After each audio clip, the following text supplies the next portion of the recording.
Well, hello. Good evening. Um, it's Conspiracy Brother here. With we're doing something different this year. We're trying something different with the channel. So, as you saw yesterday, Brother Darville had a show um, where he broke down a podcast on NPR discussing uh, South Carolina primary for Democrats, as well as its impact and um, what it really all means for this upcoming election, and especially for Joe Biden. Um, and so today I'm doing a show, which I'm streaming on my own channel as well. My channel is called "A Look Underneath" with Conspiracy Brother. So you can look for it's a new channel, but you can look for that as well if you want to follow me there. We're going to try to do like a simulcast thing with our own channels and this channel so that we can try to improve our content posting. It gives us the flexibility to make content as we can. So when we're not in the group, and we can talk about topics that might be of particular interest to us, but we might not have the full load of guys to deal with each individual topic. Maybe somebody's busy or something like that. So it gives us the flexibility to do what we want to do and still keep in line with the channel. So as you can see from the thumbnail, this episode is called. I kind of didn't know if I wanted to do an episode title and a name or a number, so I titled this episode 1. And I think I called it "Old Habits Die Hard: Free Labor and the Capitalist Dream."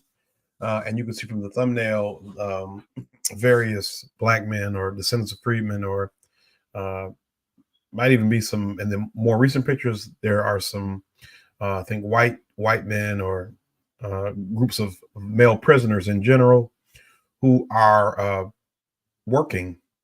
And you see some logos of various food companies, grocery stores. You see the Dairy Farmers of America. You see Cargill, which is I believe, the largest corporation in America. They are a meatpacking company. Tyson Foods, McDonald's, Burger King, Aldi, just to name a few of the corporations that we'll be dealing with in the article that showed up briefly to start the stream.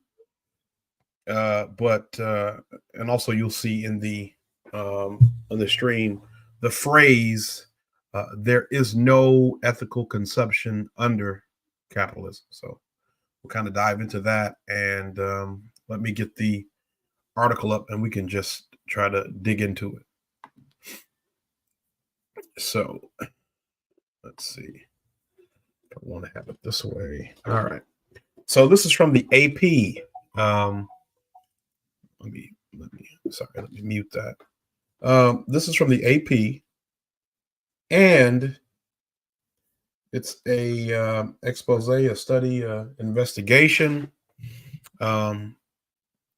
It says, let's see, prisoners in the U.S. are part. Let's get this pop-up out of here. Prisoners in the U.S. are part of a hidden workforce linked to hundreds of popular food brands. So I was made aware of this expose from Russell Dobular with Due Dissidence. Russell Dobular and Keaton Weiss, they do a show, I want to say 4 days a week. And Russell has been guest hosting the Jimmy Dore Show. But he mentioned this article. He mentioned specifically the author. So let's take a look at this slideshow, just so we can get an idea of what we're looking at and what we're getting into. So they make some of the same parallels that I have. And you can see there are some, it's apparently Hispanic, some white prisoner workers as well. And this looks like a scene out of 12 Years a Slave, right? So, um, from Library of Congress. So, this is from Robin McDowell and Margie Mason. So, he was speaking about Robin McDowell. They interviewed her. Either he interviewed her for his Substack, or they interviewed her for their show podcast. Okay, so it says it was updated 8:03 a.m. January 29th, 2024, and I'll leave links for the articles that I read. So this is a fairly long article, but it's just me, so I'm just going to be talking about this one topic, and I'll try to get some cross references around, just as I do, to try to make my point a little more clearly. But we'll get into it. So here we go. Angola, Louisiana, AP. A hidden path to America's dinner tables begins here, at an unlikely source, a former Southern slave plantation that is now the country's largest maximum security prison. Unmarked trucks packed with prison-raised cattle roll out of the Louisiana State Penitentiary, where men are sentenced to hard labor and forced to work for pennies an hour or sometimes nothing at all. After rumbling down a country road to an auction house, the cows are bought by a local rancher and then followed by the Associated Press another 600 miles to a Texas slaughterhouse that feeds into the supply chains of giants like McDonald's, Walmart, and Cargill.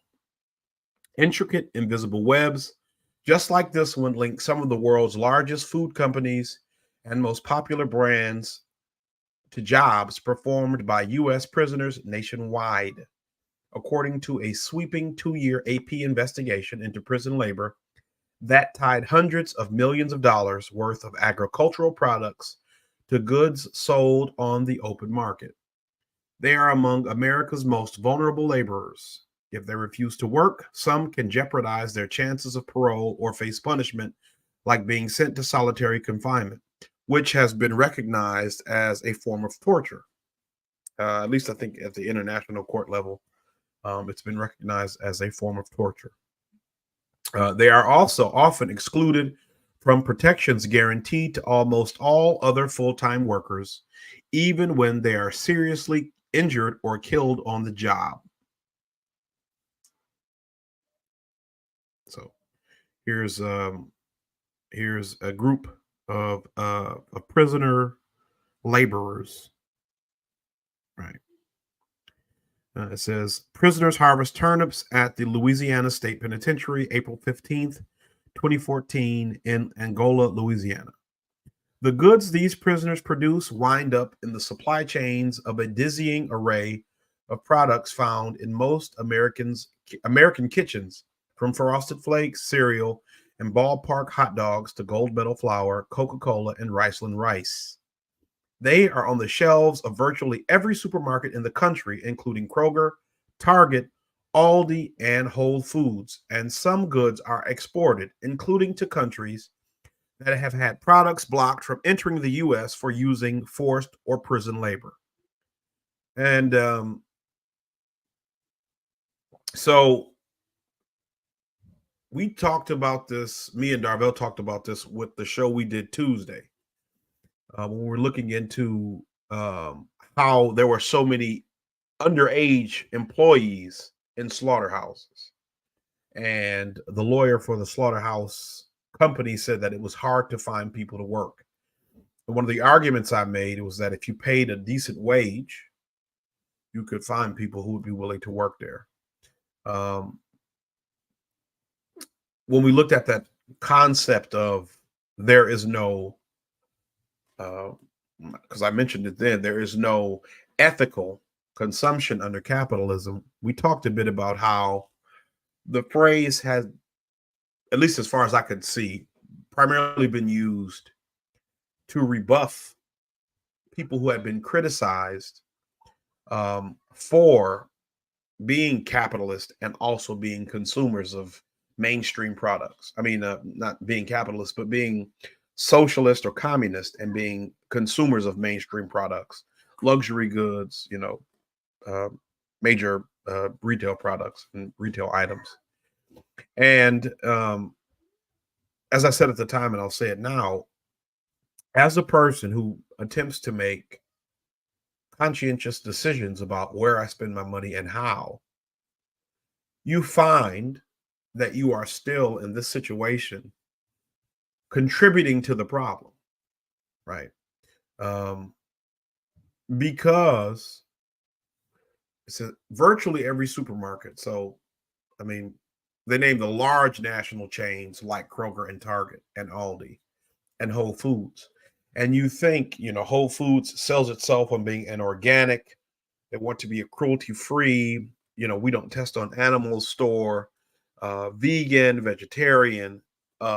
Yet you stock your shelves with items that are essentially produced via slave labor, right? Um, and it's not hyperbolic to say that. I don't think, hope that after we finish our interaction today, um, that we can have a more full understanding about the reality of the situation, that it is in fact slave labor, that that it is not hyperbole, or that it is not um, strange in any way to speak about it in those terms, right? We have to understand that um, slavery was an economic decision, right? It may have served the dual purpose of allowing those people who had sadistic, um, psychopathic tendencies to act out those tendencies on other living human beings. But the primary reason for slavery was for economic gain, economic benefit. And so here, this is where we are today. So so I'll continue reading. I'll bring that back up. Let's see. So and just to add to that again, look at Target, right? Commercial that I want to share from Target. I won't share it now, but it's a commercial, and I need to send it. But it's a commercial I want to share from Target for Black History Month, and also some information about Target's DEI program. Also relevant quotes from Malcolm X and Martin Luther King um, about um,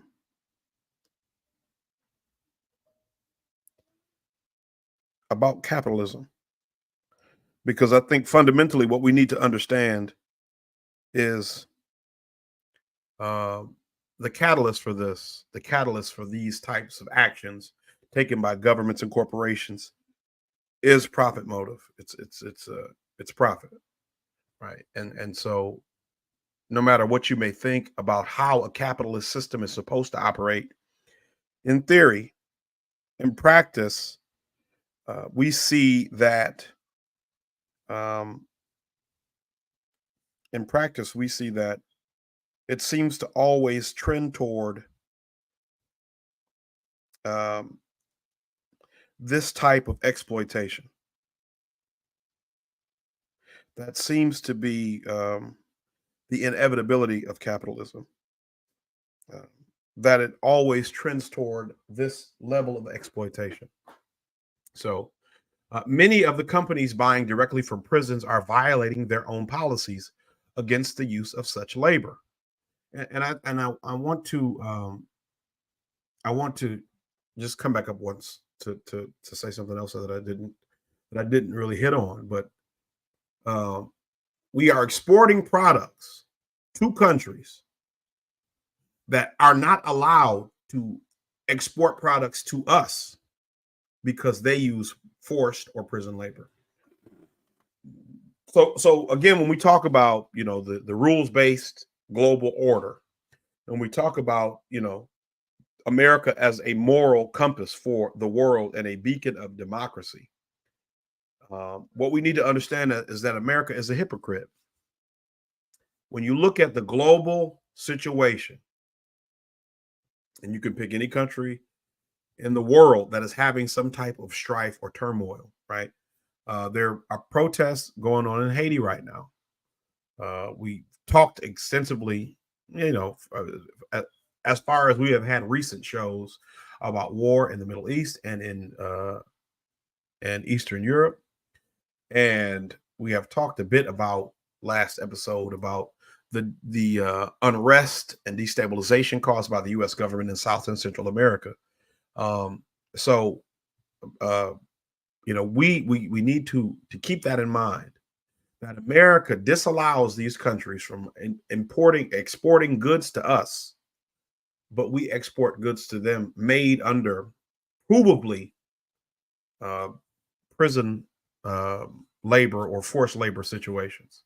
So I'll start over. Many of the companies buying directly from prisons are violating their own policies against the use of such labor, but it's completely legal, dating back largely to the need for labor to help rebuild the South's shattered economy after the Civil War. Enshrined in the Constitution by the 13th Amendment, slavery and involuntary servitude are banned except as punishment for a crime. And there was the documentary, the 13th, that really went into detail about this. I hadn't seen it. I still haven't seen it. I'm not a big movie person, so you have to forgive me for that. But we have talked about that on this show, understanding, 13th, 14th, the Reconstruction amendments.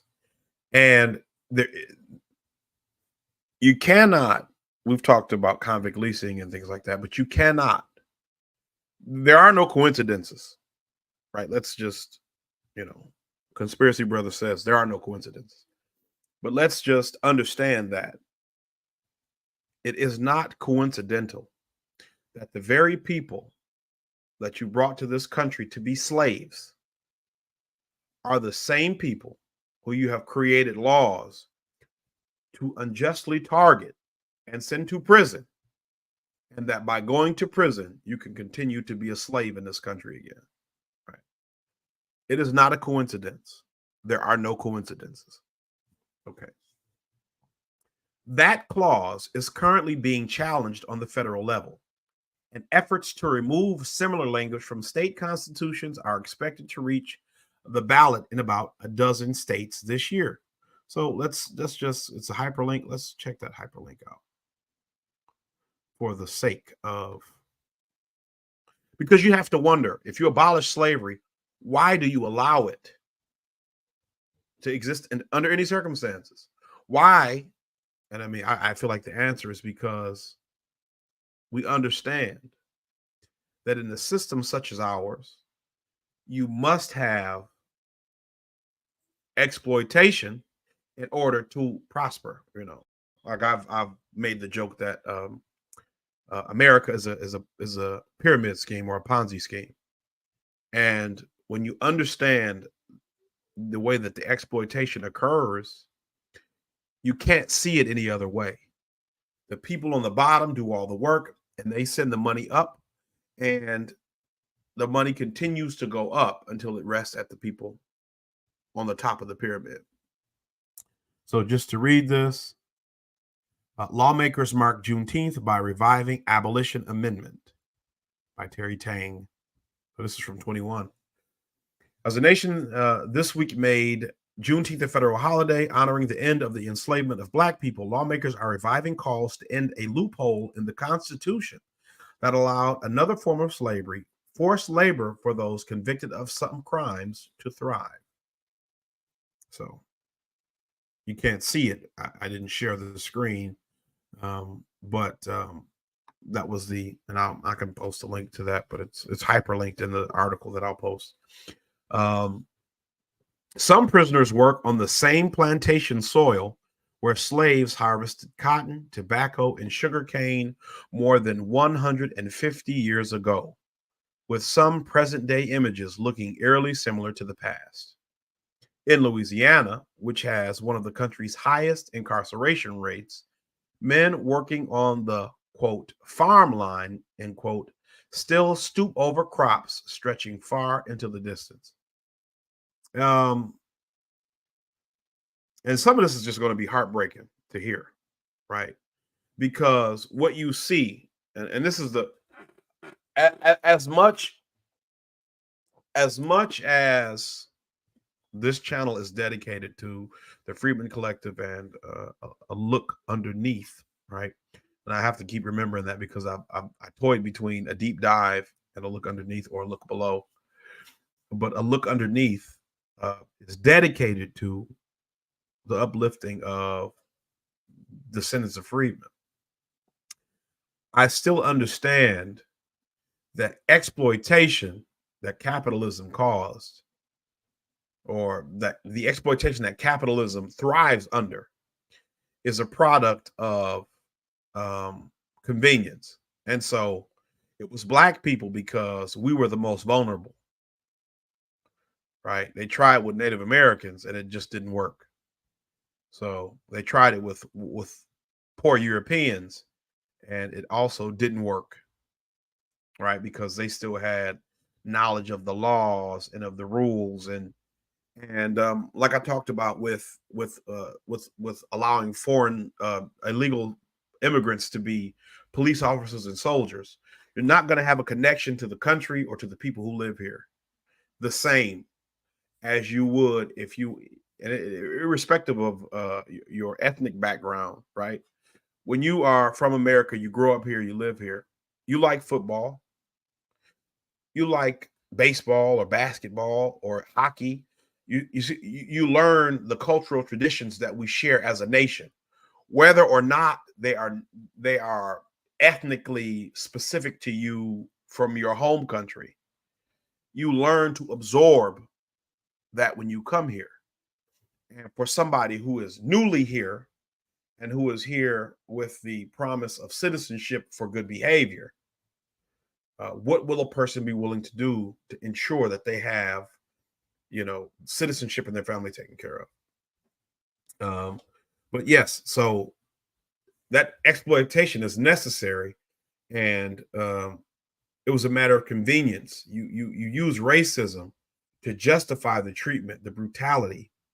You had to make animals out of people because otherwise people would not be able to, in good conscience, do these types of things, right? So there's a long, I talked about it a bit, a history of scientific racism where you try to justify, and some people still believe it to this day, you try to justify the treatment of certain quote unquote races of people, um, because of a diminished IQ or the projection that they have some kind of diminished IQ, which there's no uh, biological scientific justification for, but this is where we are, right? And so here we'll listen to this gentleman's story. Willie Ingram talks about his time spent as a prisoner at Angola during an interview October 1st, 2023. So just last year. Willie Ingram picked everything from cotton to okra during his 51 years in the state penitentiary, better known as Angola. And it is hatred. But I had a teacher I remember when I was in the 11th grade, and we're talking about George Bush. He was still president, and we were talking to class, and he was a white teacher, and this was like a social studies class, and me and a classmate were saying, "Man, George Bush just hates Black people." I think this was after Katrina or around Katrina, and just said, "Man, George Bush just hates Black people," and he says he doesn't hate Black people, and I'm sitting there like, "What are you talking about?" Like the class is like up in arms, and he said, and I'll never forget this. He said, "You have to care to hate." He doesn't even care about Black people. Black people are not even a thought. And that's really the truth. You know, When you think about the stories that we discuss about the increase of inflation causing people to lose homes, people to have to sleep in cars, um, people going sick, going bankrupt, not being able to afford to eat. When you think about those kinds of things, the people who make money and who control the infrastructure, the people who make the decisions that run the country, they don't even consider us. We are insignificant to them in a way that is hard to conceive. And so it isn't even hatred, but it's just no concern at all, right? That allows a country or a state to have a man picking a man who is a descendant of slaves from this country, from this state, from this area, to be picking the same crops in the same location 150 years later, 160 years, or almost 160 years after it was made illegal.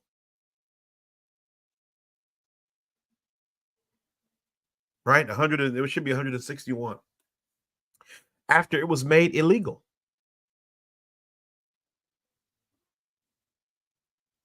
Old habits die hard. Old habits die hard. Free labor and the capitalist dream. Willie Ingram picked everything from cotton to okra during his 51 years in the state penitentiary, better known as Angola. What could you have done that demanded 51 years of your time that they let you out for? You know what I'm saying? Like, if you say, oh, he murdered somebody, okay, and you give him 50 years, but then you let him out. If the murder was so bad, and I'm not saying it isn't, I'm not downplaying that. But if it was so bad that he had to go to jail for 50 years behind it, just keep him in there. Why did you let him out? If he was such a danger to society and the community around him, why let him out?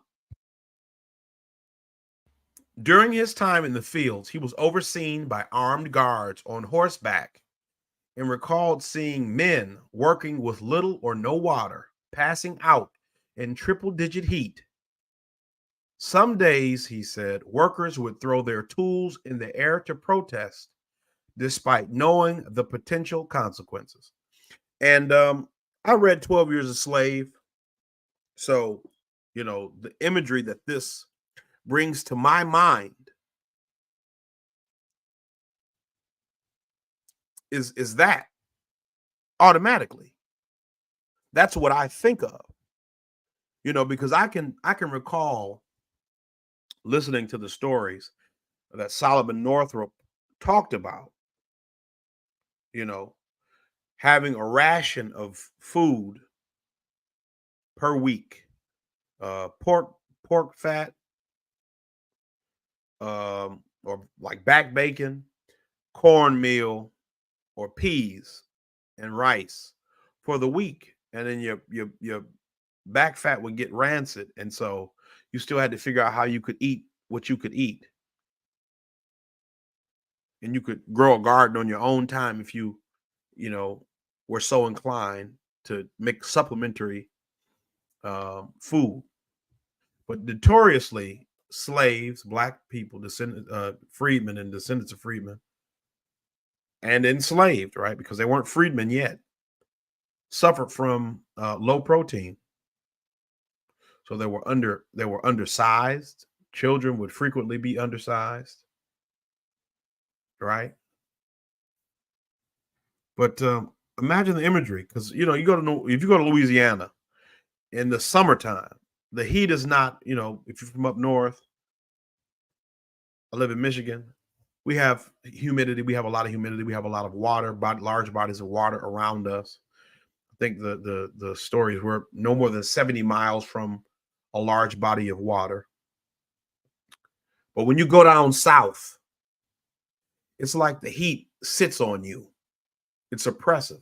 It feels oppressive. I lived in Atlanta almost 9 years. I lived in Virginia, Washington, D.C., year and a half. And that heat is oppressive. It's the kind of heat that you feel like you can feel yourself moving around in. You know, it don't feel like air. It feels like a sweater or something is on your body. And you just start to sweat. And you're working and you're working and you're working, and you don't have a water break.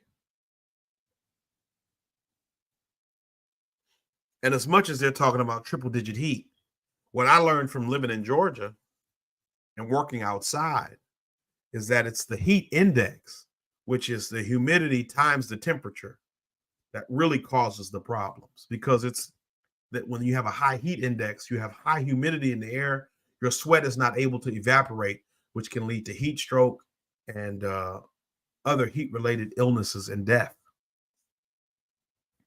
But sometimes the workers, the slaves, the prisoners would throw their tools in the air to protest despite knowing the potential consequences. Quote, they'd come, maybe four in the truck, shields over their face, billy clubs, and they'd beat you right there in the field. They beat you, handcuff you, and beat you again, end quote, said Ingram, who received a life sentence after pleading guilty to a crime he said he didn't commit. He was told he would serve 10 and a half years and avoid a possible death penalty, but it wasn't until 2021 that a sympathetic judge finally released him. He was 73. So he was in jail for 51 years. He got out at 73. So he was 22 when he went in. That's his whole life. Completely his whole life. You have missed 5 decades.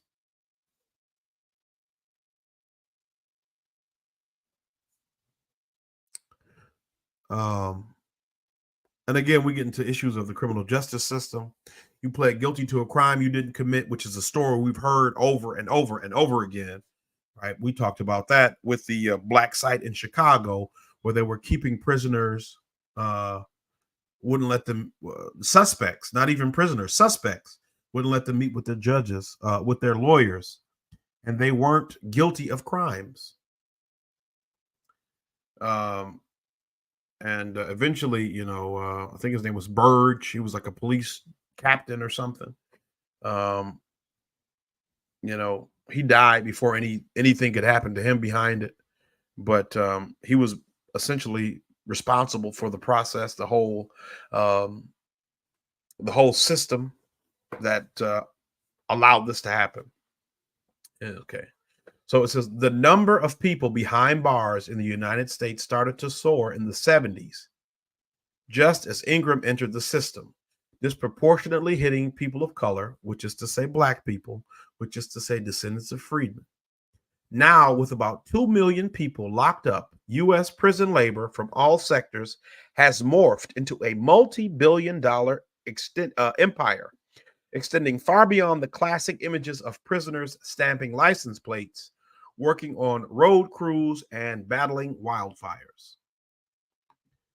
Okay. Just wanted to check and make sure that my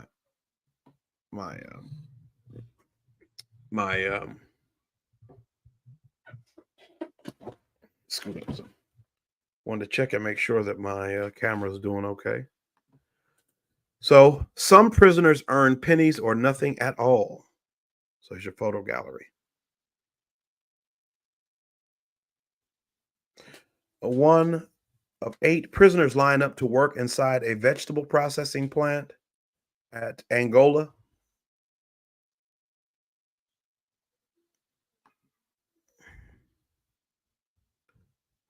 Prisoners harvest turnips. And look at those hands. Look how rough they are.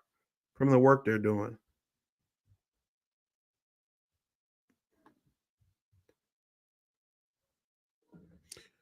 Uh, Prisoner loads harvested turnips onto a cart at Angola.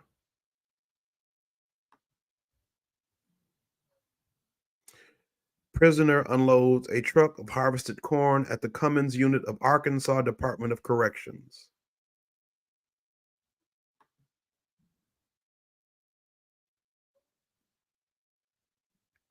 Prisoner Dean Kreider uses a device to give a cow pills in the dairy at the Montana State Prison.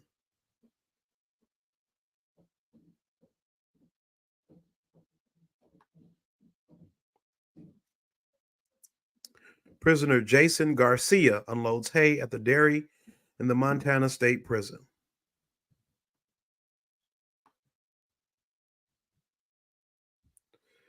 Prisoner Brett Lockhart left and Mark McGuire move a newly born calf at the dairy at the Montana State Prison.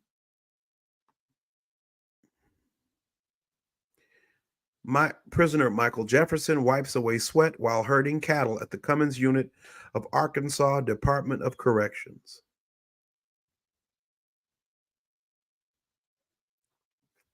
Though almost every state has some kind of farming program, agriculture represents only a small fraction of the overall prison workforce.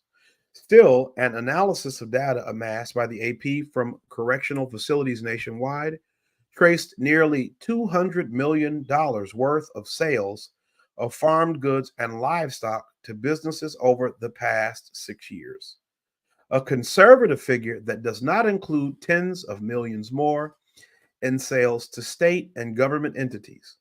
Much of the data provided was incomplete, though it was clear that the biggest revenue came from sprawling operations in the South and leasing out prisoners to companies.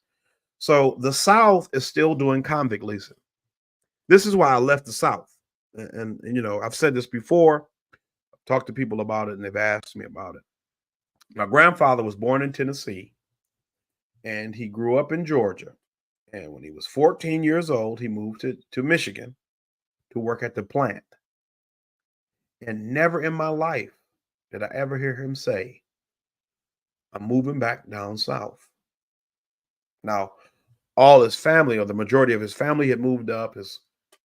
Aunts and uncles, his grandmother, his mother. So, you know, it was a substantial amount of his family had, uh, laid down roots in the North.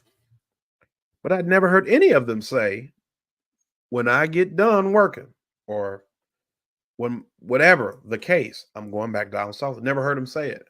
And so it was just like, I'm down there working. And I said, man, and I was, married, and I was getting ready to have kids. I said, I can't stay down here. I can't. What am I doing down here? What am I doing down here? You know, what is wrong with me? And I left. But if you go to College Park, Georgia, in the post office, they have a mural set up that shows, because there's like a train track that runs through the middle of the town. And there's a mural set up with like a black man hammering a spike into the train track. And that was really the first time I had ever even thought about it, because you always hear about, oh, the Chinese built the railroads and stuff. But the whole thing about John Henry was that he was a rail worker. That was what he was doing. He was building the railroad, steel driving man. He was driving steel spikes into the ground for the railroad. And at that moment, and this was probably, I was 22, 21 or something like that. And I said, wow, black people built the railroad too, huh? And it was one of those things like I said, you don't really think about it, because the propaganda that you are exposed to doesn't talk about it. But of course, we built the railroads. We did everything in this country that you didn't want to pay somebody to do. Because even if the Chinese were doing it, you still had to pay them some money. You didn't have to pay us, because the majority of us you could just do through convict leasing. Old habits die hard. free labor, and the capitalist dream. Old habits die hard. They're still doing convict leasing today. Corrections officials and other proponents note that not all work is forced and that prison jobs save taxpayers money. For example, in some cases, the food produced is served in prison kitchens or donated to those in need outside. They also say workers are learning skills that can be used when they're released and given a sense of purpose, which can help ward off repeat offenses. In some places, it allows prisoners to also shave time off their sentences, and the jobs provide a way to repay a debt to society, they say. While most critics don't believe all jobs should be eliminated, they say incarcerated people should be paid fairly, treated humanely, and that all work should be voluntary. Some note that even when people get specialized training like firefighting, which is something that happened in California because they have so many wildfires there, their criminal records can make it impossible, almost impossible, to get hired on the outside. And that was a situation when Kamala Harris was attorney general in California. They would have prisoners serve as firefighters. They would train them to be firefighters and fight the wildfires. But when they got out of prison, because they had records, they weren't even allowed to use the skills that they had gained in prison on the outside. And they were criminally underpaid. I think it was something like, in some cases, $5 a day to fight fires, and some died. And she was trying to justify it. And just like here, oh, it saves taxpayers money. This is the justification that you always find when you're dealing with somebody and you're trying to talk to them about capitalism or the idea of fairness in an economic system that is built off of exploitation. It saves the taxpayers money. There are certain things in life that you can't put a price on, that you ought not put a price on. You should not. We don't have debtors prison in this country. We don't have slavery. We're not supposed to have slavery, but this is clearly legal because, I mean, like you always hear about people making like prison rape jokes. This is why that kind of thing is legal. As a prisoner, you do not have rights. You're a slave. You don't have rights. It's literally in the Constitution. And then people act surprised that they literally have created laws, whole cloth, like vagrancy and loitering laws, which targeted Black people. And so Black people are disproportionately incarcerated. Quote, they are largely uncompensated. They are being forced to work and it's unsafe. They also aren't learning skills that will help them when they're released, end quote, said law professor Andrea Armstrong, an expert on prison labor at Loyola University, New Orleans. Quote, it raises the question of why we are still forcing people to work in the fields, end quote. This concept of, well, you should have to pay a debt to society doing labor, fine. But if I owe a debt to a creditor, they can't, if I owe student loans to the government, they can't take my whole check. They can't legally take every penny of my check. I still have to live. I still have other financial obligations. Here's women, in case you thought it was only men, right? And so this is why you see an increase in female prisoners as well. Exploitation is irrespective of gender, race, religious belief. All those things are incidental. Who is most vulnerable? Who can we most take advantage of is really the cause. And for a very long time, and even to this day, it has been our community. It has been the descendants of freedmen. It's been our community, primarily. But as the need for greater and greater revenue generation has occurred, when you can no longer oppress 15% of the population to offset the desires of the remaining 85%, you have to continue to eat up the rest. So let's take 5% of the women. We'll take 20% of the rest of the males. Well, we need to take more males. We need to take more of the women. And so you have these kinds of statistics. Because if black males make up 60% of the prison population, white males still make up 40%, or if not completely 40. They were making up like 38%. Still, I mean, the skew on that is ridiculous. But what I'm saying is they are doing all they can to make up the difference.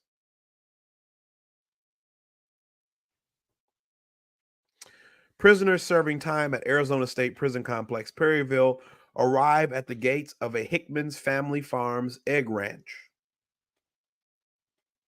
a shadow workforce with few protections. In addition to tapping a cheap, reliable workforce, like they say, oh, you're a captive audience. You don't get more captive than a prison slave. Companies sometimes get tax credits and other financial incentives. Incarcerated workers also typically aren't covered by the most basic protections, including workers' compensation and federal safety standards. In many cases, they cannot file official complaints about poor working conditions. And this is the same thing you saw with the illegal immigrants. When you have somebody illegal who's working for you, if you're supposed to pay them $10 and you pay them $5, who do they complain to? The police? Hey, yeah, I mean, I'm working here illegally, and they were supposed to give me $10, but they only gave me 5. That ain't how it works. That's not how it works. These prisoners often work in industries with severe labor shortages, doing some of the country's dirtiest and most dangerous jobs. The AP sifted through thousands of pages of documents and spoke to more than 80 current and formerly incarcerated people, including men and women convicted of crimes that ranged from murder to shoplifting, writing bad checks, theft, or other illegal acts linked to drug use. Some were given long sentences for nonviolent offenses because they had previous convictions, while others were released after proving their innocence. Reporters found people who were hurt or maimed on the job and also interviewed women who were sexually harassed or abused, sometimes by their civilian supervisors or the correctional officers overseeing them. While it's often nearly impossible for those involved in workplace accidents to sue, the AP examined dozens of cases that managed to make their way into the court system. Reporters also spoke to family members of prisoners who were killed. One of those was Frank Dwayne Ellington, who was sentenced to life in prison with the possibility of parole after stealing a man's wallet at gunpoint. A result of Alabama's Habitual Offenders Act in 2017, Ellington, 33, was cleaning a machine. Now, this is going to sound familiar to the video we talked about with Marjack Foods in Jackson or Hattiesburg, Mississippi. In 2017, Ellington, 33, was cleaning a machine near the chicken, quote, kill line, end quote, in Ashland at Koch Foods. So the Koch brothers, the libertarian, Republican, conservative donors who really want to get rid of all workplace regulations, all types of government regulations on businesses, funded this. One of the country's biggest poultry processing companies, when its whirling teeth caught his arm and sucked him inside, crushing his skull, he died instantly. So, doesn't it sound like that kid Devon who died at the on the chicken machine getting sucked into it in a similar way. During a years-long legal battle, Koch Foods at first argued Ellington wasn't technically an employee and later said his family should be barred from filing for wrongful death because the company had paid his funeral expenses.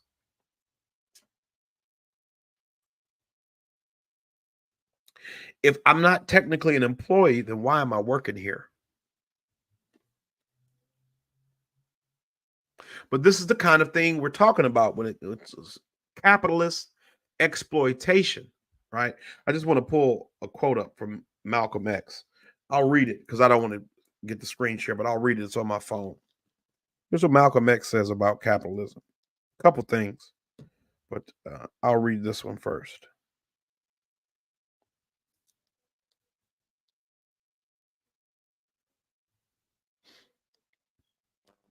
Malcolm X says, it is impossible for capitalism to survive. Now, this he said this years ago.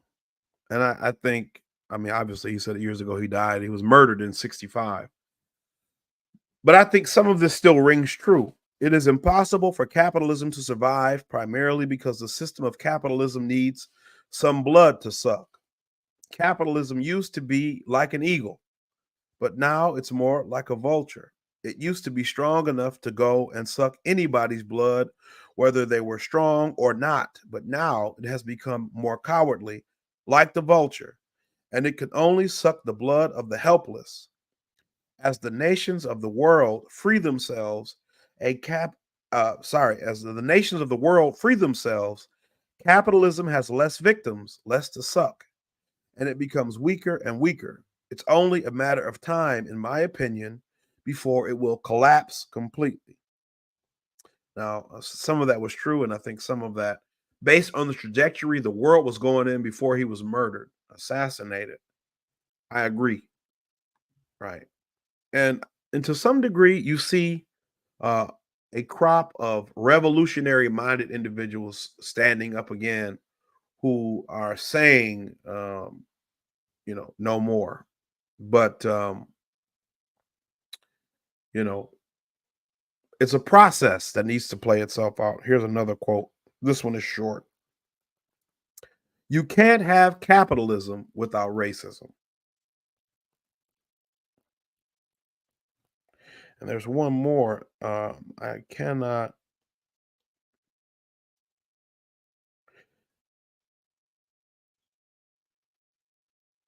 Give me 1 second.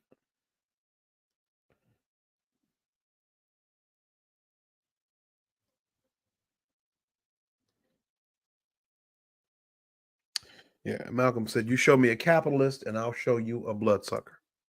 Okay, so it is necessary for capitalism to achieve its end. Because you look at the whole system, right?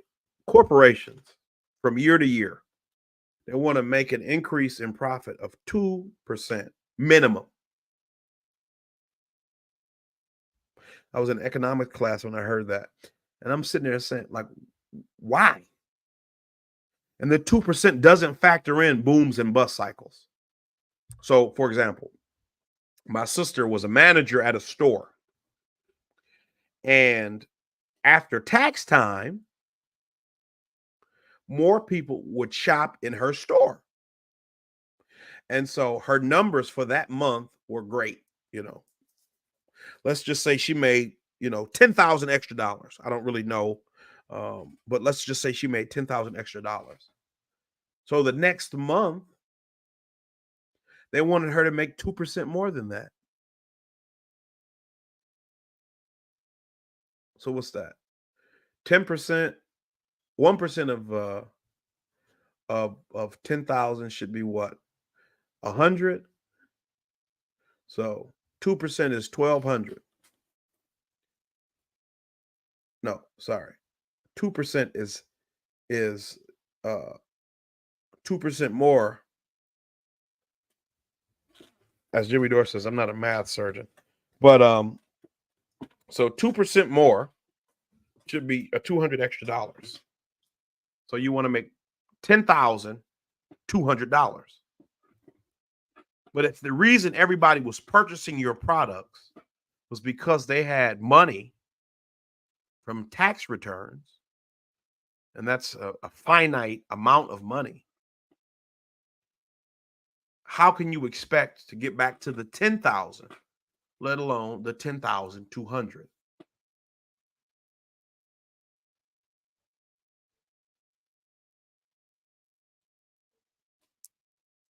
Right? But they don't see it that way.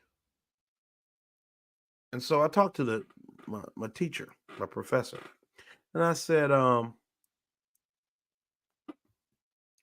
why is that the measure of the strength of a company? That you can make money, more money, year over year over year. And he said that had to do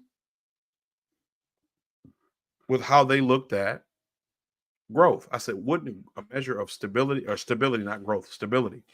I said, wouldn't a better measure of stability be that you were able to make this same amount year over year? And I thought to myself, why do businesses think that it is possible to, into perpetuity, make 2% year over year, month over month, cycle over cycle? And it kind of came to me, after thinking about it over a period of time, that they factor in population growth. So they just assume as populations grow and increase, that you'll be able to continue to amass greater numbers of profit. That does not make sense given the factors of outsourcing jobs, of reducing wages or depressing wages, and of trying to find ways to uh, undermine a potential workforce. For example, hiring prisoners who you don't have to pay because they are slaves. Um, so the case eventually was settled under undisclosed terms. The Occupational Safety and Health Administration, OSHA, fined the company $19,500, saying workers had not been given proper training and that its machines had inadequate safety guards. So the Koch brothers, I think one of them just died. Like, I think their names are David and Charles Koch. And one of them just died. But let's see. Koch net worth. So Charles Koch died. No, the other one died. But uh, it says he was ranked as the 22nd richest man in the world as of November 2023, so last year. And it says he was worth $60 billion. So you found the company liable because they were not properly training employees, and you find him. So let's see. 1 million is a thousandth of a billion. So 100,000 is a 10,000th, right?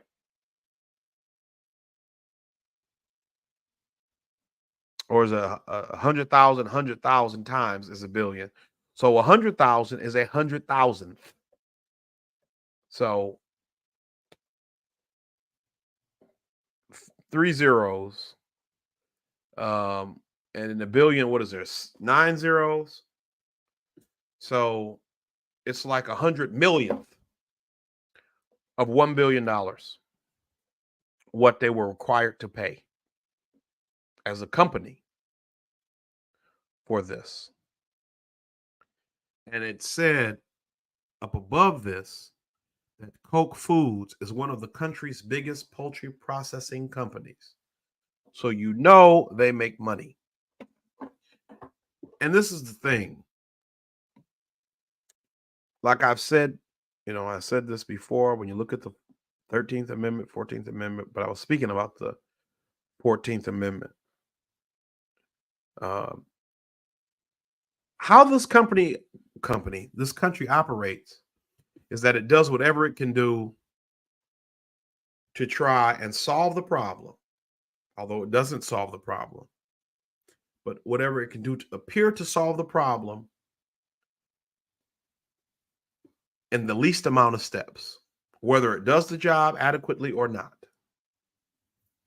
And so you have created this system where the punishment doesn't even deter the crime.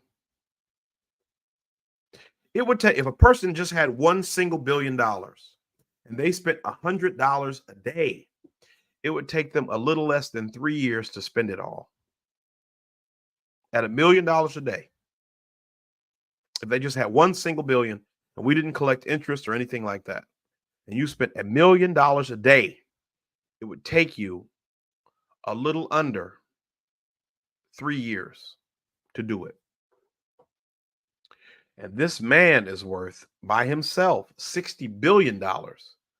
And the company that he founded or CEO or whatever had to pay a fine for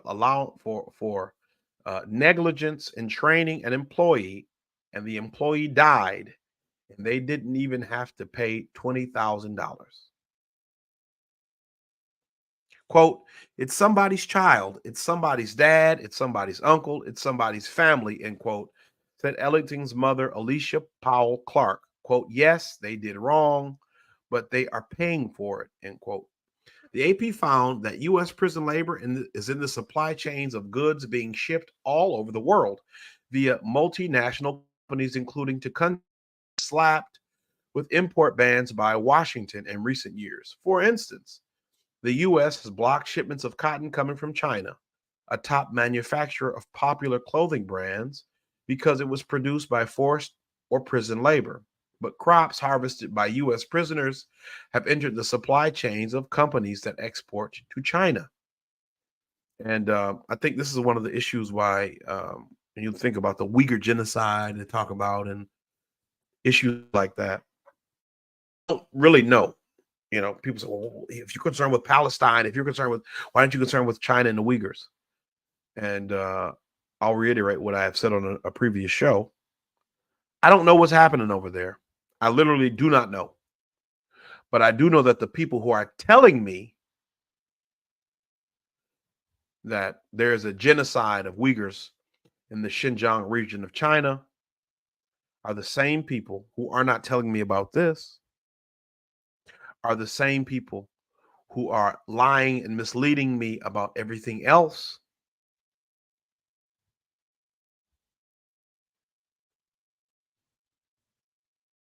And if the best argument that our country has is to say that China is doing it too, then what kind of example, what kind of moral authority do we have to try to impose anything on anyone ever? But while prison labor seeps into the supply chains of some companies through third party suppliers without them knowing, let me check my camera again. 1 second. I just want to make sure I am good. Okay. Um, Others buy direct. Mammoth commodity traders that are essential to feeding the globe, like Cargill, Bunge, Louis Dreyfus. I'm not sure, but I know Julia Louis Dreyfus. Her family are billionaires. The actress, her family are billionaires. I can't remember where their money comes from. Let me check. But her family are billionaires. Julia Louis Dreyfus. but her family are billionaires. She's the She was born in New York City, the daughter of French billionaire Gerard Louis Dreyfus. So let's see. So uh, Gerard C. Louis Dreyfus was a French American businessman. His net worth was estimated at 3.4 billion by Forbes in 2006. He was the chairman of the Louis Dreyfus Energy Services and the great grandson of Leopold Louis Dreyfus, founder of Louis Dreyfus Group.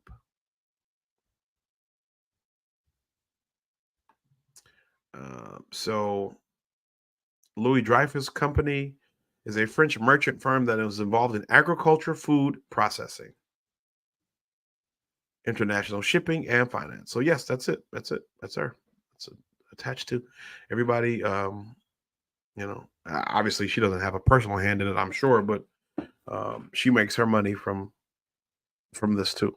The acting thing is like a pet project, but yeah, she's a billionaire. So Archer Daniels Midland and Consolidated Grain and Barge, which together post annual revenues of more than $400 billion, have in recent years scooped up millions of dollars worth of soy, corn, and wheat straight from prisons which compete with local farmers.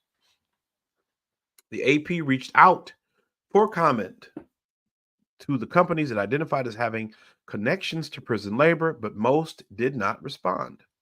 Cargill acknowledged buying goods from prison farms in Tennessee, Arkansas, and Ohio, saying they constituted only a small fraction of the company's overall volume. It added that, quote, we are now in the process of determining the appropriate remedial action, end quote. So basically, you found us out. So we'll talk to you until you get away from us. We'll tell you, you know, we're trying to figure out how we handle this situation. The fact that you still have to figure out the best course of action when dealing with illegal, or it's not illegal, but immoral prison slave labor lets you know what you're dealing with. The AP tied prison labor to the supply chains of some of the world's biggest companies: Hillshire Farm, Eggland's Best, Kroger, Sara Lee, Cargill, McDonald's, Plugra, premium European style. I don't know. I'm assuming it must be some kind of baked goods. Gold Medal Flour, Kellogg's Rice Krispies, Walmart, Hickman's Family Farms, Domino's Pizza, Aldi, State Fair Brands, Cheerios, Jimmy Dean, Land O'Lakes. And this is the interesting thing. Land O'Lakes just recently got rid of the used to be an Indian girl in the middle of their logo who was holding a plate of butter. And you got rid of that, right? You got rid of that because it was insensitive, but you use slave labor. So it brings me an interesting topic. I want to pause right quick. I may have to do more than one show, and that seems to be, this is about an hour and 13. And so I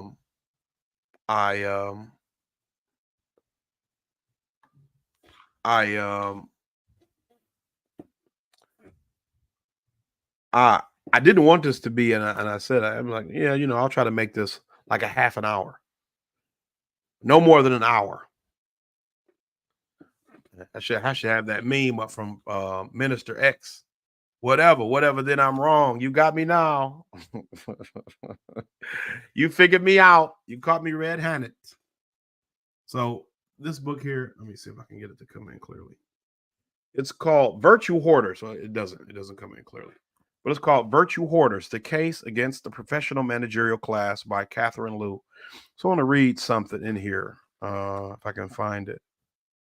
Because it talks about that kind of virtue signaling. Let's see if I can find it.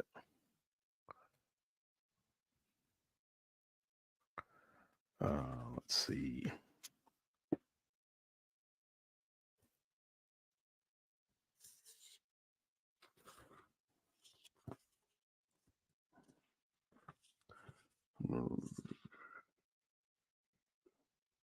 Give me a second. I'm going to mute my mic.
So here you go. It says, as a class, the PMC loves to talk about bias rather than inequality, racism rather than capitalism, visibility rather than exploitation.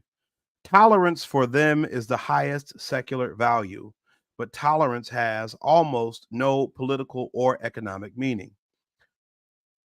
So that's just one brief. And then here, although the PMC is profoundly secular in nature, its rhetorical tone is pseudo religious. While the PMC infuriates conservative Christians with its media monopoly on liberal righteousness, it finds salvation, like most Protestant sects, in material and earthly success. In liberal circles, talking about class or class consciousness before other forms of difference is not just controversial, it is heretical.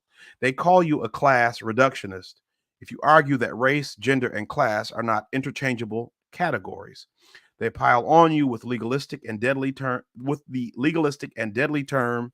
intersectional to accommodate the materialistic critique of their politics. The PMC simply does not want its class identity or interest unmasked.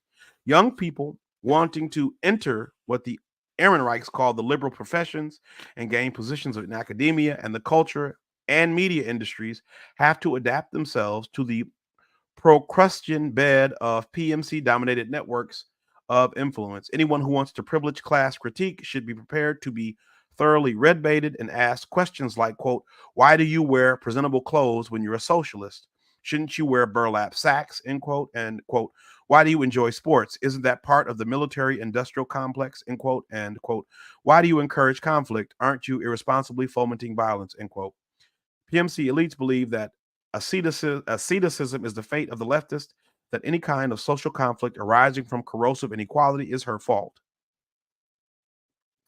Uh, so, just, to kind of briefly get into that discussion about the ways in which these empty words and rhetoric are used and thrown around, right? Another company you see on that list is Target. Target, I want to say maybe 7 years ago, Target instituted a policy where anyone could go to any bathroom, and they did it before really anybody else. Target got rid of gendered toy aisles, so you could just go to any toy aisle if you wanted to. It wasn't, or like clothing aisle was something crazy like that. The clothing aisle didn't say boy and girl anymore; it was just clothes, and anybody could go anywhere and whatever. But you have slave labor producing the stuff that you sell in the grocery aisle, and most likely in the clothing aisle, right? Because if you're selling cotton, you're buying the finished products. You see what I'm saying? This is the kind of empty words that they give to people in our communities to try to pacify us. And I want to show, let me let me let me stop sharing this right quick because I want to this reminds me of I did want to show this commercial while I'm thinking about it. It's a Target commercial for Black History Month. So let's see. I do like to talk.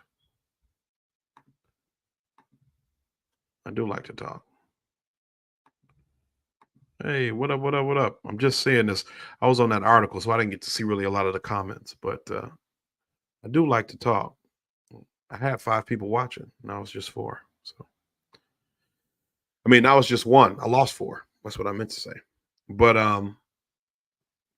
let's see. I can find that Black History Month commercial. I think you guys will like it from Target. They employ slave labor, so celebrate that for Black History. What's up, baby? These are our moments of joy. And can you hear that? Can you hear that? Could you hear that? Could you hear anybody in the comment section? Could you hear that?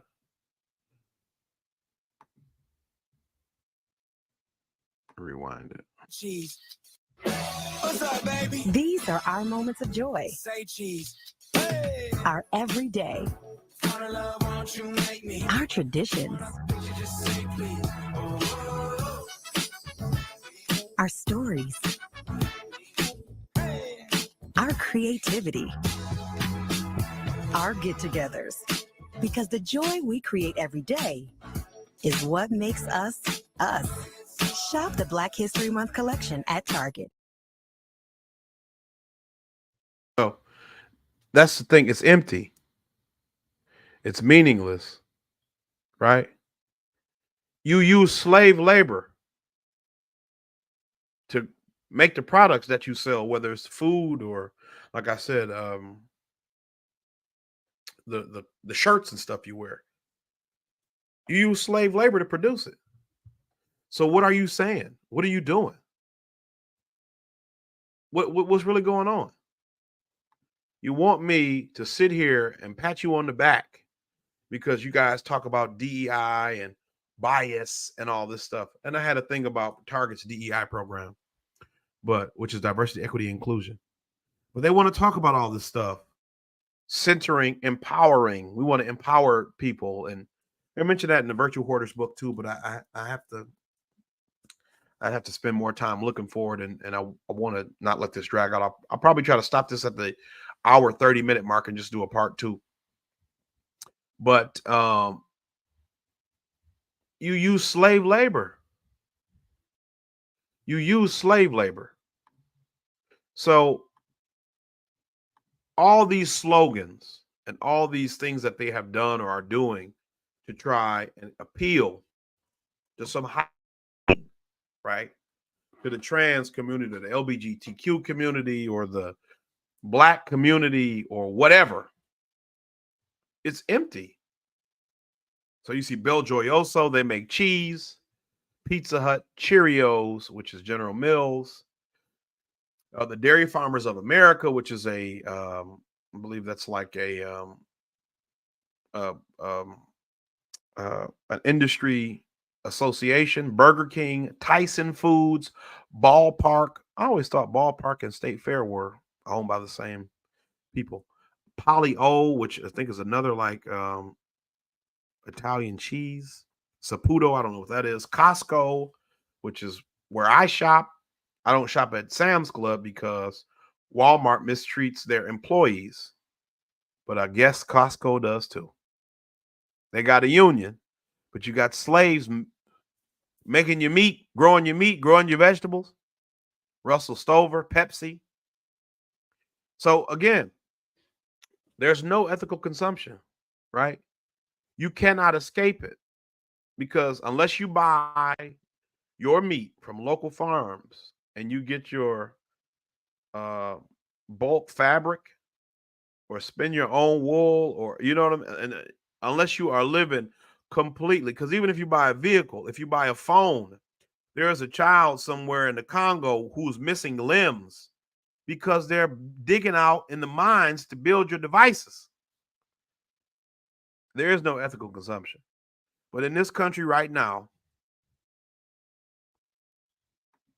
old habits die hard. Free labor and the capitalist dream.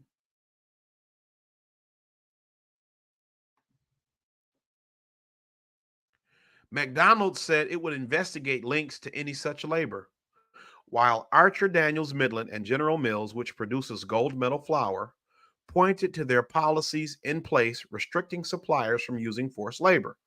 Whole Foods responded flatly, quote, Whole Foods Market does not allow the use of prison labor in products sold at our stores, end quote. And I guess if you wish it hard enough or say it loudly enough, it must be true, right? That's what the political environment has shown us the last 7 years, that if you say it loudly enough or wish it hard enough, it must be true. Bunge said it sold all facilities that were sourcing from corrections departments in 2021, so they are, quote, no longer part of Bunge's footprint, end quote. Dairy Farmers of America, a cooperative that bills itself as the top supplier of raw milk worldwide, said that while it has been buying from correctional facilities, it now only has one, quote, member dairy, end quote, at a prison, with most of that milk used inside. And this is the other thing. We talked about plausible deniability. But all of these companies now use third-party suppliers, or they'll use third-party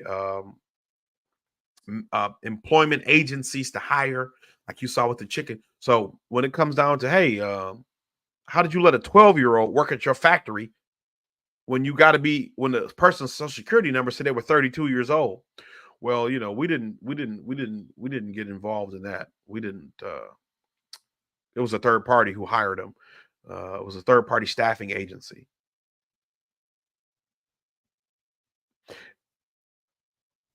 You got slaves, and you're using prison slaves, descendants of freedmen. You're using the people who used to have ancestors working these same fields. Because I think it says it later in this article, but Angola prison is 18,000 acres large, the land. They said it's larger than the island of Manhattan, which is, if there's any New Yorkers watching this, Manhattan, if I'm not mistaken, includes Harlem. It includes, lower Manhattan, which is like the downtown area, and maybe it includes like the Bronx or something. I could be wrong. But like, it's larger than all of that. Because I know some of the boroughs are on Long Island. I don't know if the Bronx is on Long Island or not. That's what I don't know. Because even though like Brooklyn is technically but it's on Long Island. And Queens is on Long Island too, even though they're considered separate. They're on Long Island. But the facility is larger than the island of Manhattan. To understand the business of prison labor and the complex movement of agricultural goods, the AP collected information from all 50 states through public records requests and inquiries to corrections departments. Reporters also crisscrossed the country following trucks transporting crops and livestock linked to prison work and tailed transport vans from prison and work release sites heading to places such as poultry plants, egg farms, and fast food restaurants. A lack of transparency and at times baffling losses exposed in audits added to the challenge of fully tracking the money. Big ticket items like row crops and livestock are sold on the open market, with profits fed back into agricultural programs. For instance, about a dozen state prison farms, including operations in Texas, slave state, Virginia, capital of the Confederacy, slave state, Kentucky, slave state, but I believe they were allowed to stay in the Union, and Montana have sold more than $60 million worth of cattle since 2018. As with other sales, the custody of cows can take a serpentine route because they are often sold online at auction houses or to stockyards. It can be almost impossible to determine where the beef eventually ends up. Sometimes there's only one way to know for sure. So um, here's a little video montage. See if I can. Louisiana State from prison to auction to you.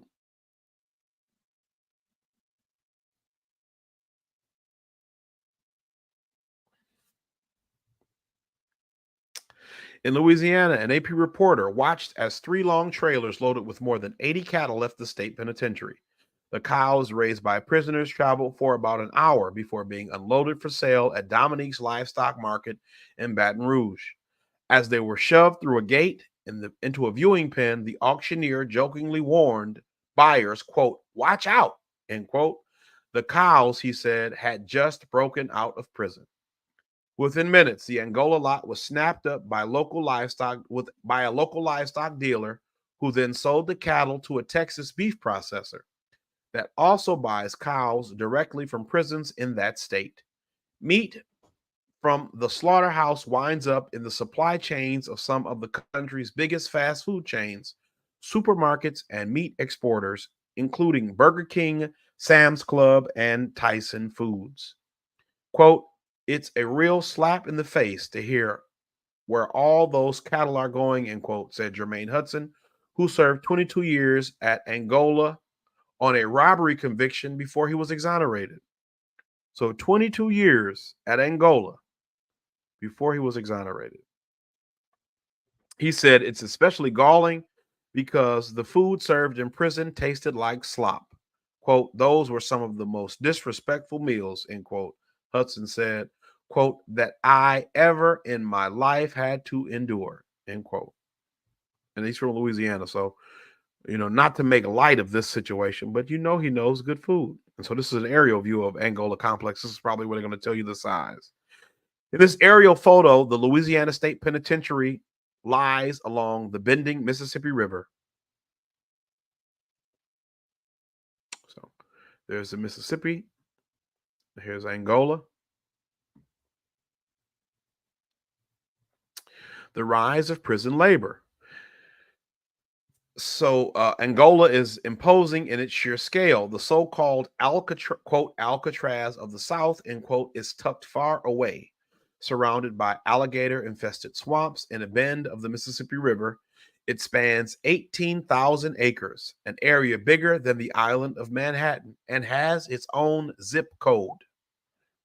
The former 19th century, so 1800s, antebellum plantation once was owned by one of the largest slave traders in the U.S., and today it still is. Today it houses more than 3,800 men behind its razor wire walls, about 65% of them black.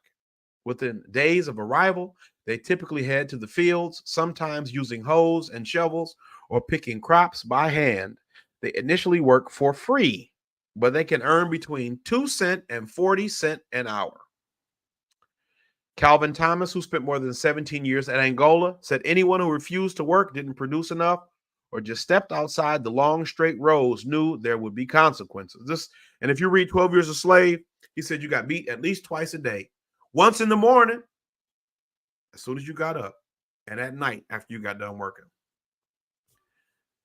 Quote, "If he shoots the gun in the air because you done passed that line, that means you're going to get locked up and you're going to have to pay for that bullet that he shot," end quote, said Thomas, adding that some days were so blistering hot, the guards' horses would collapse. And this is, again, this is the kind, from Calvin Thomas, a quote, "You can't call it anything else. It's just slavery." So this is the kind of thing, like I said, that I learned when I was in Georgia and I would see how the laws were applied. It was just the most punitive state. You could kind of, like, I remember I got a ticket one time. I was driving my cousin's truck and they got a ticket because her tags were bad. And she was a police officer. So when she got pulled over, she would show her badge and nobody would care. I was driving a truck and I don't have a badge because I'm not a police officer. So I got a ticket. It was $250. So I called. I'm like 20 years old. And I called And I said, hey, is there any way I can reschedule my hearing with the judge? Because there was like no way for me to even just pay it. And they said, if you want to reschedule it, because I didn't have a car at this time, I was in Georgia, so I was using her car. If you want to reschedule it, you have to meet the judge, and then they'll let you reschedule it. And I said, if I'm meeting the judge, then why do I need to reschedule? I'm already there, right? And the lady on the phone said, yeah, I guess. And so then I hung up. But it was the kind of application of law that I saw in the South where you could see how they were created to be racist laws, or at least, to target black people. And then after, the civil rights movement and all that stuff, they couldn't legally do that anymore. So they just kept the laws on the books, and they just theoretically harassed everybody the same with those laws. But I mean, I won't say I'll never move back to the South again, because I don't know what the future holds for my life. But if I have anything to do with it, I ain't moving back down there. I'm good. I'm hesitant to even visit most of those places. Louisiana Corrections spokesman Ken Pastoric called the description, quote, absurd, end quote. He said the phrase, quote, sentence with hard labor, end quote, is a legal term referring to a prisoner with a felony conviction. Pastoric said the department has transformed Angola from, quote, the bloodiest prison in America, end quote, over the past several decades with, quote, large-scale criminal justice reforms and reinvestment into the creation of rehabilitation, vocational, and educational programs designed to help individuals better themselves and successfully return to communities, end quote. He noted that pay rates are set by state statute.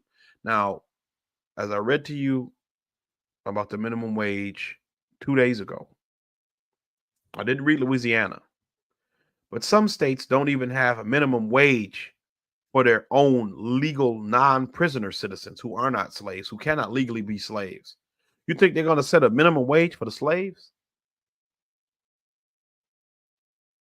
Come on now.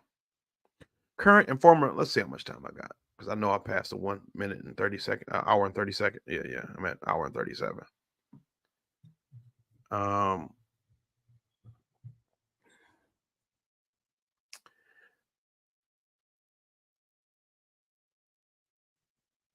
Well, so here's an interesting. So I'm gonna bring up how should prisoners repay? Second question. They're living off our tax dollars. They committed the crime. That's not the same as being a slave. So I don't know how long you've been listening. I'm gonna try to go back up. I know it's been a while, but I'm gonna go back up.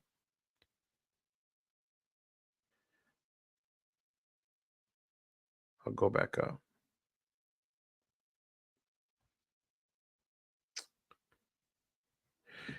Quote, it's a real slap in the face to hear where all those cattle are going, end quote, said Jermaine Hudson, who served 22 years at Angola on a robbery conviction before he was exonerated. So this is the issue.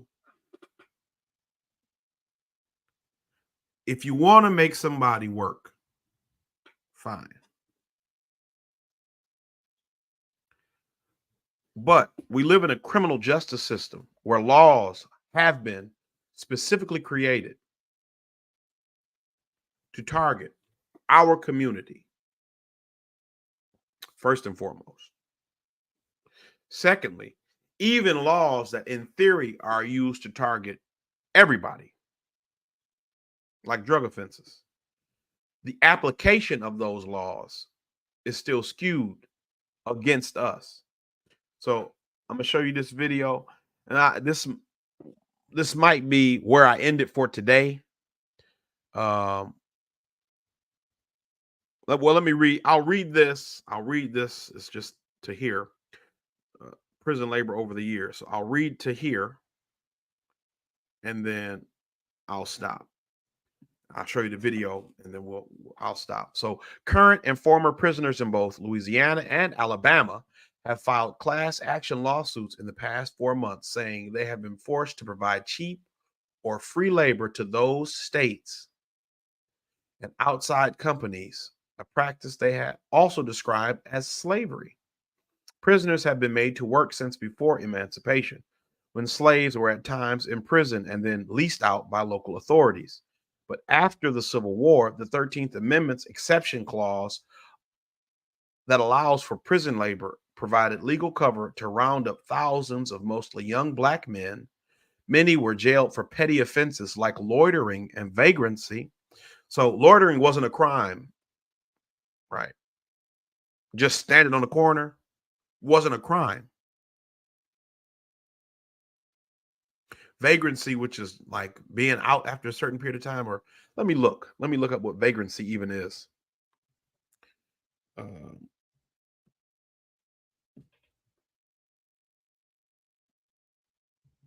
Let me look up what vagrancy is. So vagrancy is the state of living as a vagrant, homelessness. So after emancipation, you free your slaves and they don't have homes. And so you arrest them because they don't have homes and you put them in prison and make them slaves again. How can being homeless be a crime? How can the act of being homeless in and of itself be a crime? But in the very beginning of the stream, I said there are no coincidences. So there is no coincidence that 65% of the men in prison in Louisiana are the same people that 100% were used as slaves in Louisiana. Because there are no coincidences. But understand that what I'm saying. You took people who it's Tuesday. Monday, I was property. Tuesday, I'm a recognized free human being. Where did I get a home from? So I'm homeless now. I've committed a crime, and now I'll go to prison because I'm homeless. And you make me a slave again. That's the situation that we're under. Right? Loitering wasn't a crime, which loitering is just being outside. Now, you might think, oh, it's a little intimidating, but it's not illegal. If I would just go stand outside on the street corner, that's not illegal. It is now, as a result of these laws I'm talking about. They call them the black codes.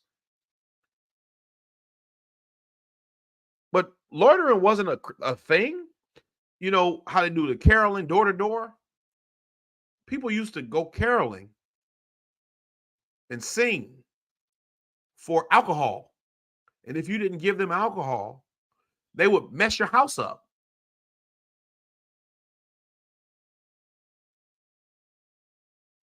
And it was like well known.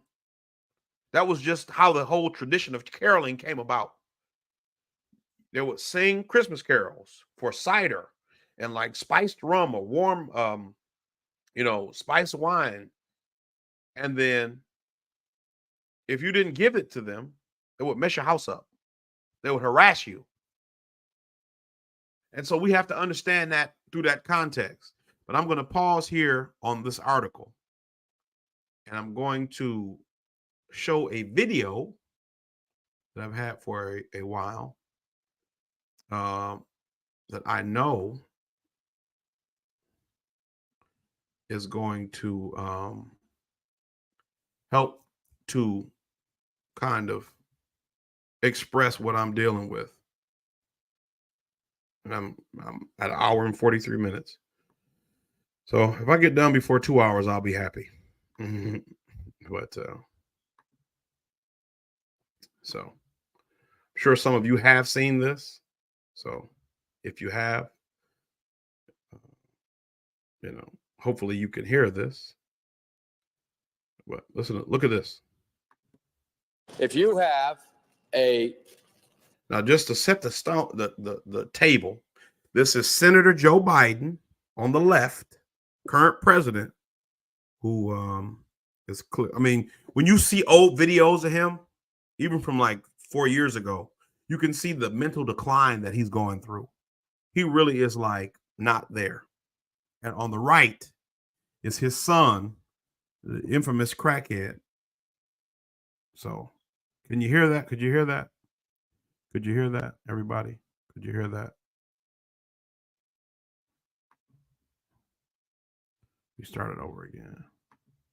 If you have a piece of crack cocaine no bigger than this quarter that I'm holding in my hand, 1/4 of $1, we passed a law through the leadership of Senator Thurmond and myself and others, a law that says if you're caught with that, you go to jail for 5 years. You get no probation. You get nothing other than 5 years in jail. Judge doesn't have a choice. Under our forfeiture statutes, the government can take everything you own, everything from your car to your house, your bank account, not merely what they confiscate in terms of the dollars from the transaction that you just got caught engaging in. They can take everything. I don't care why they become a sociopath. We have an obligation to cordon them off from the rest of society. They are in jail, away from my mother, your husband, our families. So I don't want to ask what made them do this. They must be taken off the street. All right. So I'll end it there as far as the broadcast for tonight. But my point for showing that video is his father created a law. No, his son isn't watching it. It was a video of his son on crack. And they juxtaposed that with his father condemning crack smokers, right? His father created a law that gave different penalties, punishment for the crime of drug possession or drug use. If a person has crack cocaine over powder cocaine, he says if you got a piece of crack is no bigger than this quarter, you're going to jail for not less than 5 years. His son has been caught smoking crack. This is a comedian named Josh Johnson, and he's very funny. He says Joe Biden falls down every day. He says, because if I see you do something on camera 5 times, you do it every day. And that was like the punchline. And so I have seen different videos of his son smoking crack or even arguing with a chick, look like a prostitute. He was arguing with a prostitute about the weight of his crack rocks. Like he weighed it and it was like 21 grams. She said it was 20 grams. He was like, no, it's 21 grams. Like cracked out, crashed the vehicle in Las Vegas, a rental car. They found a crack pipe in it. Got kicked out of the Navy or the Air Force Reserves because he tested positive for crack or cocaine in his system. The man is a crackhead to the highest order. He don't have teeth. His teeth is rotted out, his real teeth. But he's not in jail. His father was an advocate for putting our people in prison so they can work in these conditions as slaves again, to supply the restaurants and the grocery stores and the corporations that we utilize every day. Crack, meth, whatever. I know he smokes crack.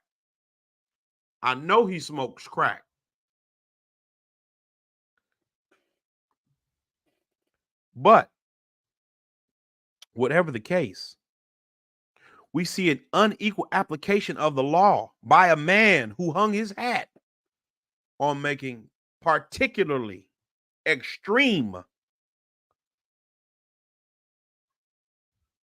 crime laws, anti-crime laws. You heard him say in the video, I don't care how they got this way. We want them away from my wife, your husband, my mother. He made it a moral problem.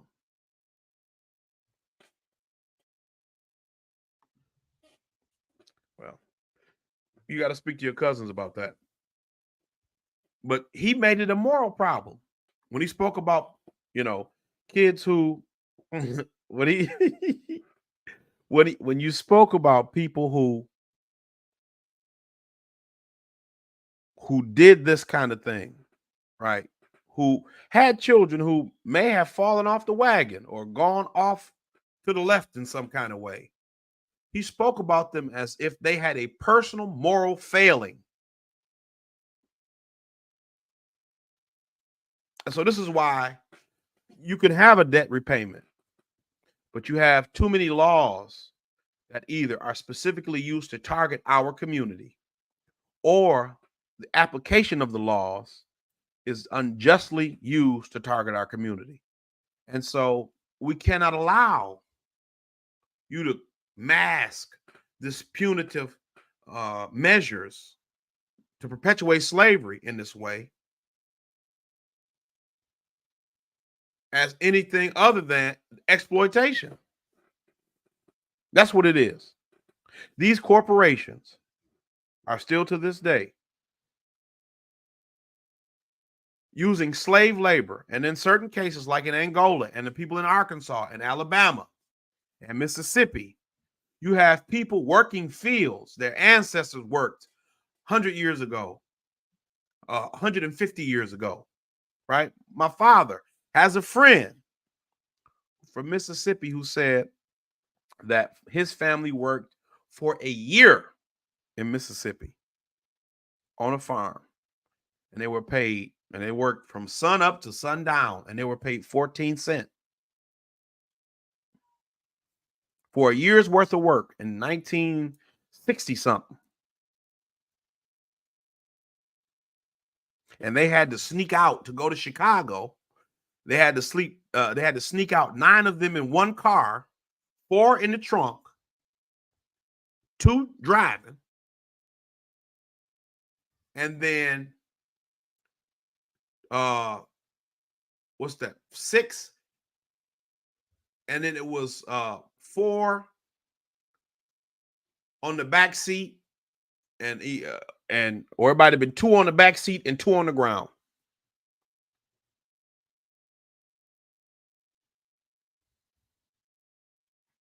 All right. And they had to sneak out. And if they would have gotten caught by the police or the sheriff, if they had gotten caught by the police or the sheriff, they would have had to go back to Mississippi. They had to sneak in 1966. They had to sneak out of Mississippi after having been paid 14 cents for a year's worth of work for like 14 people. It wasn't 9 people, it was 14 people. It was 14 people because it was 4 in the trunk, it was 2 driving, it was 4 on the seat, and it was like 4 on the ground. And the country is still living. Old habits die hard. Free labor and the capitalist dream. And I'm about halfway through the article. Might be a little more than... it's a lot of pictures, so I'm not quite halfway through. I'm almost halfway through, but we'll have to try to finish this tomorrow or Saturday. But this is the kind of situation we're up against. And there's an exploitation that happens to all people. There were some white people in these pictures, right? But it is because so many white people believe the lie that the capitalist class tells them that their whiteness is valuable, that their whiteness will save them one day or save them too, that one day you can ascend to the levels that we are at. You could be Bill Gates. You could be Jeff Bezos. No, you can't. You got a better chance of being like me. That's why we need to come together and try to actually upend the system. We need to have a revolutionary overturning of the system. It does include reparations because our community has been targeted in a way that yours was not. You have to understand the totality of justice that's necessary for any type of forward progress as a nation of the working class.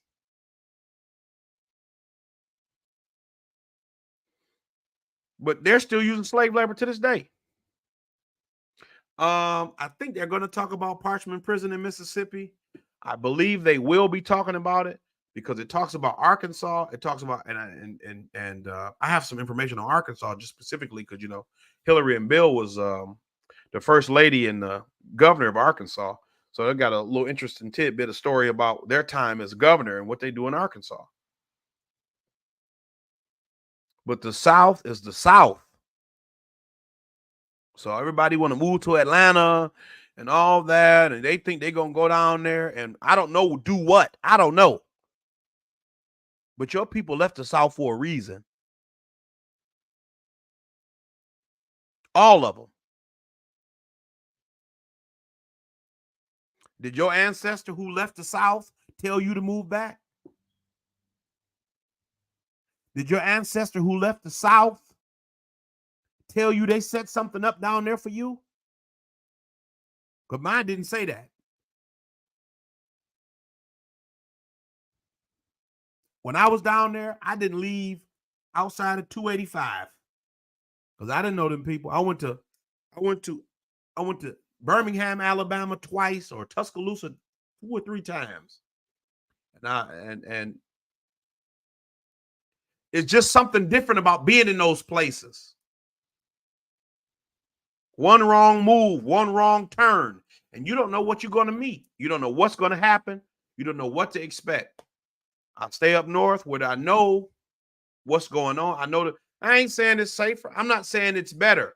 What I'm saying is my grandfather left when he was 14 years old and came up north by himself.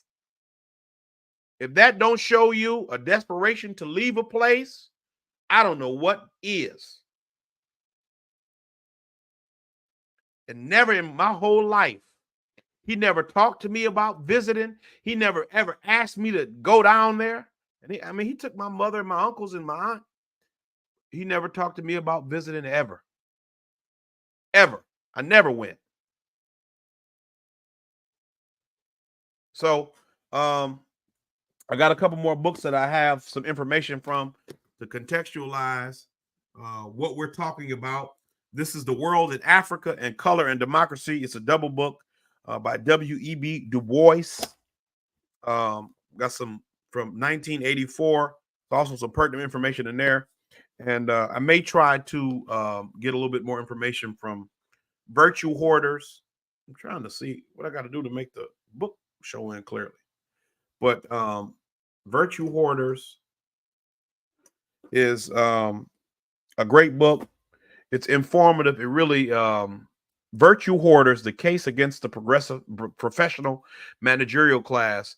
It really, as far as I can see now, it lays the framework and the groundwork for understanding how the professional managerial class has been co-opted and overrun by people in the higher class group to be used as tools to oppress us in the working classes, right? Those of us who do manual labor, who work regular jobs, normal people who are trying to make ends meet, who may or may not have degrees, but who don't have a rich uncle or any relatives or anyone with particularly any money to speak of, unless there's some kind of life insurance policy that somebody doesn't know about.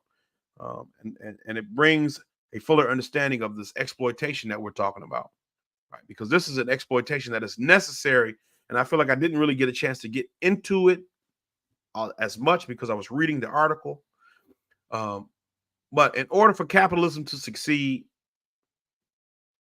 the system to make money, and I did talk about it some, but to make more money year over year over year, how do you do that, right? How do you go from taking the situation I gave where my sister was working at a job, she was a manager, and they made X amount of dollars this month because of a one-off occurrence like tax return, and then you want her to make 2% more that next month.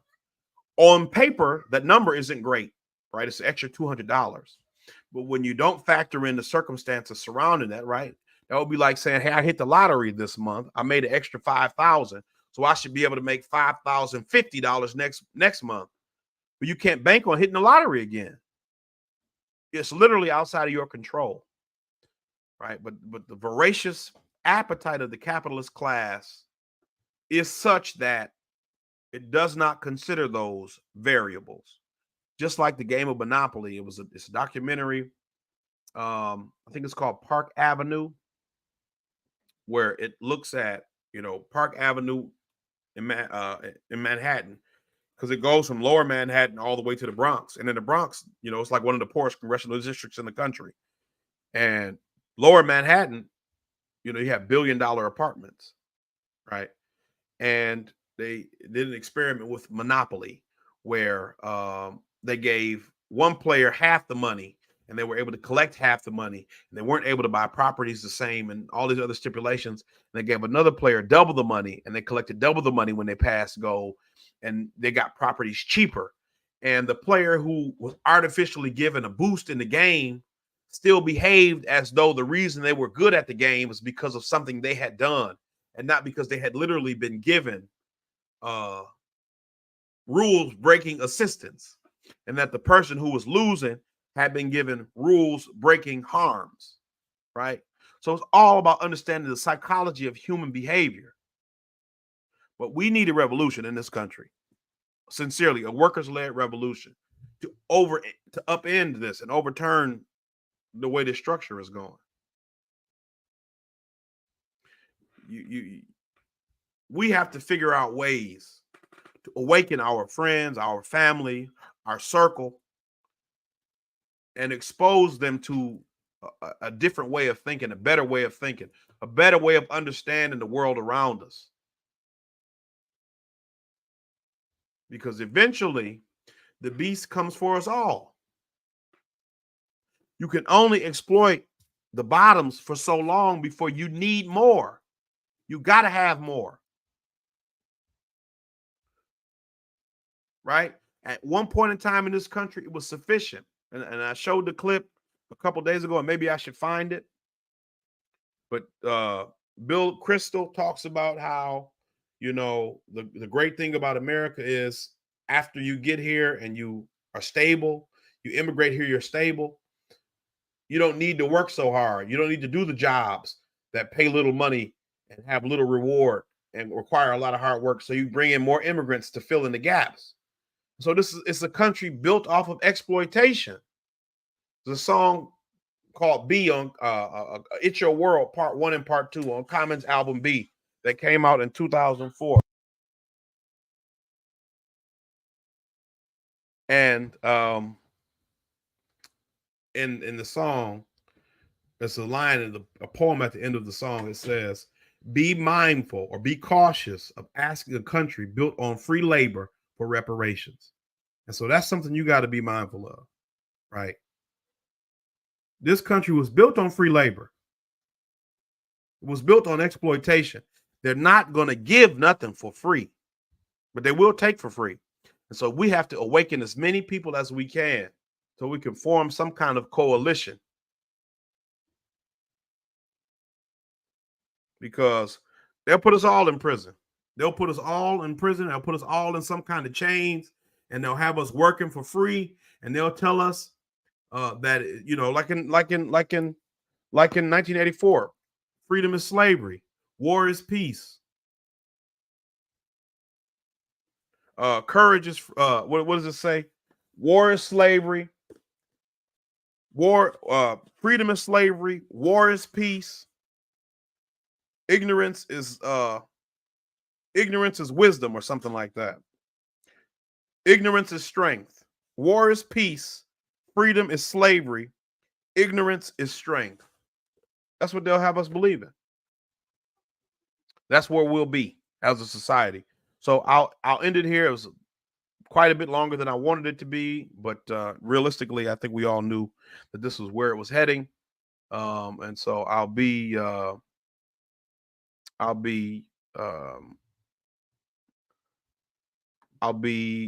either tomorrow or Saturday. Yeah. So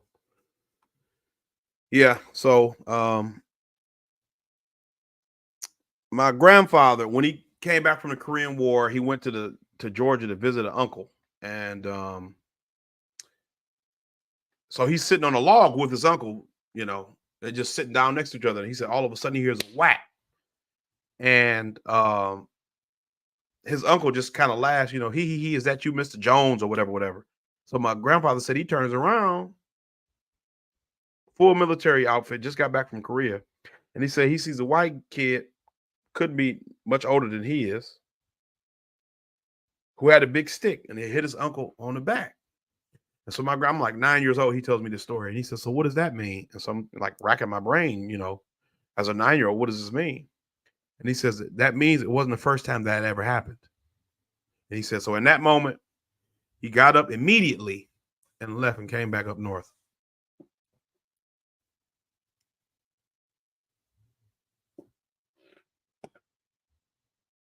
You just got back from supposedly serving your country.